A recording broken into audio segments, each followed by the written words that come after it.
ولهذا قال العلماء لا يوجد مكان في الأرض ذكر في القرآن أكثر مما ذكرت الأرض المقدسة وبيت المقدس. يذكر هكذا. نعم، قال لا يوجد أرض ذكرت بالاسم كما ذكرت الأرض المقدسة أو الأرض المباركة أو المسجد الأقصى المبارك. Bahkan para ulama menyimpulkan tempat yang paling banyak disebut di dalam Al-Quran, paling banyak ya, berarti ada juga nama tempat yang lain seperti Misra, tapi yang paling banyak majority itu adalah ayat yang berbicara tentang Baitul Maqdis. السؤال: هل ثلث القرآن الذي يتكلم عن الأرض المقدسة والمسجد الأقصى هل هو قرآن مكي أم قرآن مدني؟ Sekarang pertanyaannya, sepertiga kandungan Quran yang secara geografi berbicara tentang Baitul Maqdis itu kira-kira turunnya ketika Rasulullah dan para sahabat sedang dalam kondisi lemah di Mekah atau Rasulullah sudah kuat di Madinah? Kira-kira turunnya di periode mana? Mekah atau Madinah? الإجابة معظم هذا الثلث قرآن مكي وليس قرآن مدني.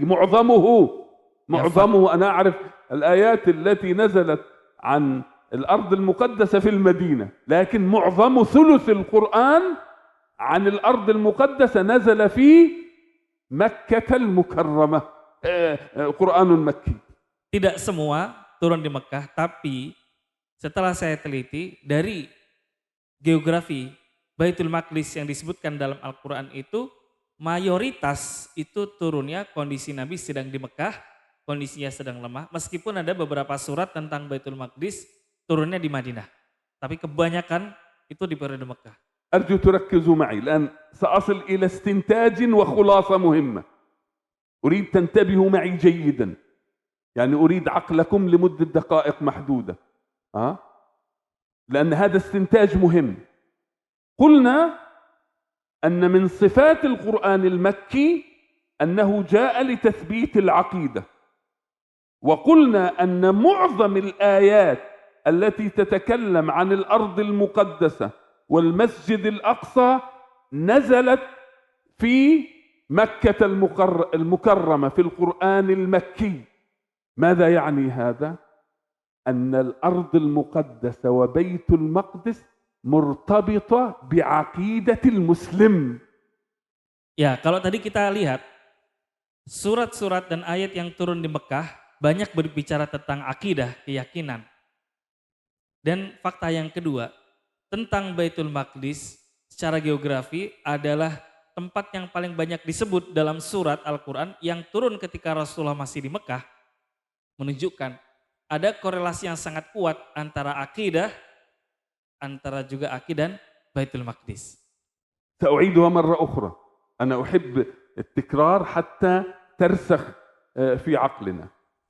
القرآن المكي اتفقنا على أن من أهم، لست أنا الذي أقول، علماء التفسير، علماء أسباب النزول، علماء القرآن الكريم يقولوا أن من صفات القرآن المكي هو ترسيخ وتثبيت العقيدة. وقلنا أن معظم الآيات التي تكلمت عن الأرض المقدسة والمسجد الأقصى معظمها نزلت في مكة المكرمة. إذن بالمنطق وبالاستنتاج، إذن قضية الأرض المقدسة، قضية المسجد الأقصى قضية مرتبطة بعقيدة المسلم. Saya ulang kembali, jadi ada dua kesamaan. Yang pertama, surat ayat yang berbicara tentang akidah di Mekah yang mengubah bangsa Arab dari kebiasaan yang menyembah patung-patung, kemudian turun ayat-ayat yang memerintahkan bahwa tidak ada Tuhan selain Allah, sembah Allah saja, seperti risalah para anbiya sebelumnya Nabi SAW. Dan satu lagi, di masa itu ayat yang sering turun adalah secara geografi berbicara tentang Baitul Maqdis. Ini menunjukkan ada pesan tersirat yang sangat penting bahwa Baitul Maqdis ini ada korelasi sangat kuat dengan akidah kaum muslimin.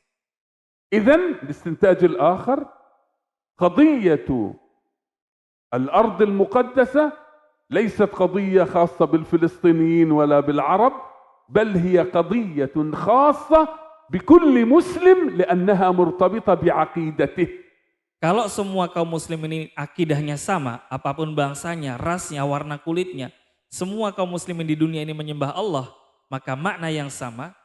Kenapa Allah Ta'ala membicarakan Baitul Maqdis di awal-awal kenabian yang mereka bukan orang Syam, mereka adalah orang-orang Mekah, menunjukkan bahwa Baitul Maqdis ini tanggung jawab dan visi umat Islam yang sama dimanapun mereka berada, selama mereka menyembah Allah, mereka harus memikirkan Baitul Maqdis. إذن أنتم في أندونيسيا، ما الذي يربطكم بالأرض المقدسة؟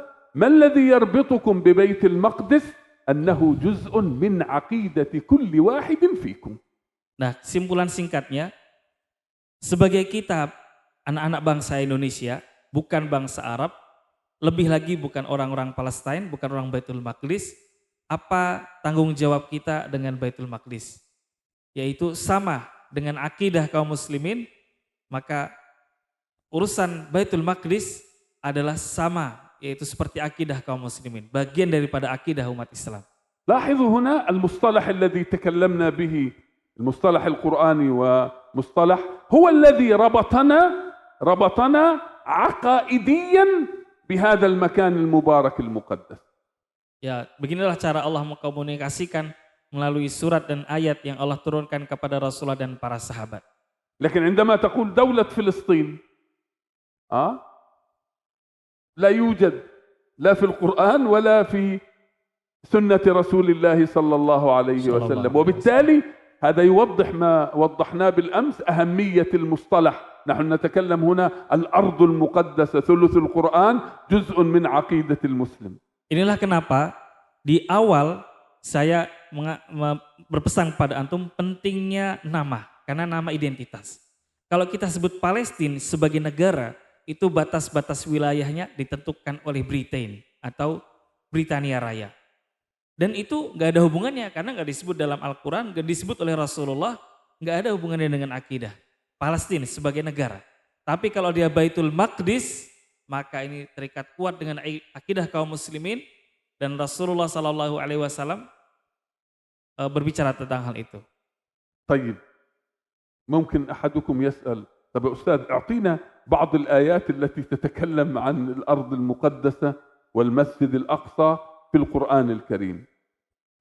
سنعطي، لكن سنأخذ استراحة الآن لمدة 15 دقيقة، ثم بعدها سنعطيكم الآيات، نشوقكم لهذا الأمر، وسأطلب من بعضكم أن يقرأ بعض هذه الآيات. هذه الآيات أعرف مكانها وسأصفها لكم، وكنت آخذ طلبتي من جامعة القدس إلى هذه الأماكن مع مريم، مع يوسف، مع أبيه يعقوب. كل هذه الأماكن سنتحدث عنها بالتفصيل بعد الاستراحة إن شاء الله تبارك وتعالى. Kita ambil istirahat dulu untuk cafe break 15 menit. Setelah ini saya akan ajak antum berpetualang, berbicara tentang ayat-ayat dan surat-surat Al-Quran yang kaitannya dengan sejarah Baitul Maqdis.